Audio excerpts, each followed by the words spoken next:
अस्सलाम वालेकुम नाजरीन। पाकिस्तान को बहुत मसाइल का सामना है, लेकिन उनमें से जो सबसे बड़ा मसला है वो है एनर्जी क्राइसिस, यानी कि बिजली की पैदावार और फिर उसकी तरसील। पाकिस्तान को कितनी बिजली की जरूरत होती है, कितनी बिजली पैदा हो रही है और कितनी आगे सार्फिन तक पहुंचाई जाती है। पाकिस्तान में जब लोड शेडिंग होती है तो अवाम समझते हैं कि हमें जितनी बिजली की जरूरत है उतनी पैदा नहीं हो रही, इसीलिए लोड शेडिंग होती है। लेकिन नाजरीन, हकीकत इसके बिल्कुल बरक्स है। पाकिस्तान को मुश्किल से मुश्किल हालात में भी जो बिजली की जरूरत होती है वो 30,000 मेगावाट से ज्यादा नहीं है। लोड शेडिंग से ऐसा लगता है कि पाकिस्तान सिर्फ 14-15,000 मेगावाट बिजली ही पैदा कर सकता है, लेकिन ऐसा नहीं है।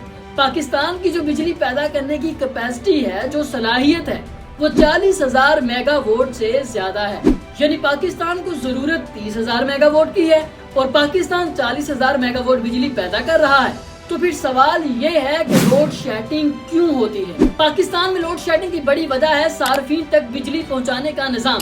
हमारे पास सार्फिन तक इतनी बिजली पहुंचाने का निजाम नहीं है, कोई जरिया, ट्रांसमिशन लाइन, कोई ग्रिड स्टेशन, ट्रांसफार्मर नहीं है। हम ज्यादा से ज्यादा 20,000 मेगावाट तक बिजली ही सार्फिन तक पहुंचा सकते हैं।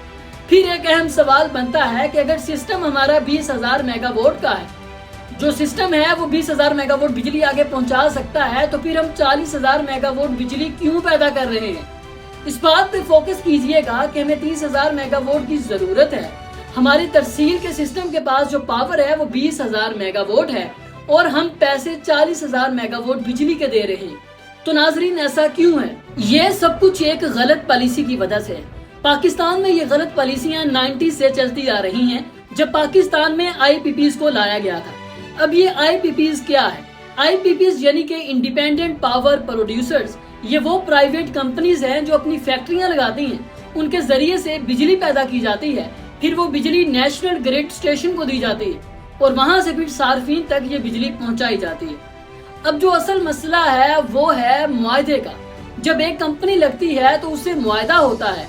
मिसाल के तौर पर एक कंपनी कहती है कि हम 500 मेगावाट बिजली पैदा कर सकते हैं, ये हमारी कैपेसिटी है, और वो कंपनी आपको बिजली पैदा करके देती है 100 या 200 मेगावाट।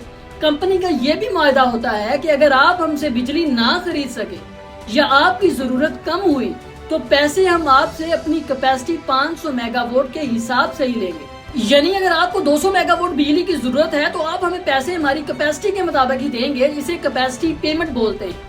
आसान अल्फाज में इसकी मिसाल यूं है कि अगर एक मजदूर है, उसका आपसे मुआहदा हुआ है, बात हुई है कि उसने 500 ईंटें रोज छत पर चढ़ा सकता है, ये उसकी कैपेसिटी है, और वो आपसे 2 रुपए पर ईंट लेगा, तो आप उसे रोजाना 1,000 रुपए देंगे।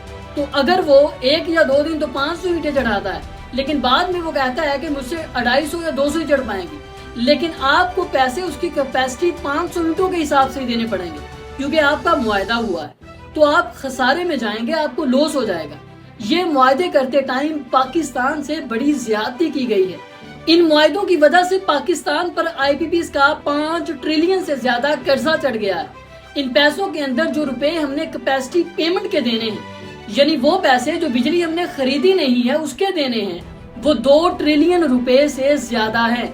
ये इतने रुपए हैं कि पाकिस्तान की इन पैसों से हालत संभल सकती है।